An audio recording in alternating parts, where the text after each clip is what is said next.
Update tayo mga paps sa kita kay Grab. Tignan natin kung magkano ang ating kinita February 1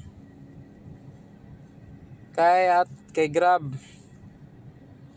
Yan, kumita tayo kahapon ng 1,432. So ngayon February 2 babiyahe ulit tayo ng Grab. Yan, ganyan katumal si Grab. 1,432, okay na yan. May panggas lang, may pangkain, pwede na yan mga paps. Pagtsagaan muna natin. Tumal talaga ni Grab. Tsaga-tsaga lang. Grab on tayo papunta ng Calamba, Laguna.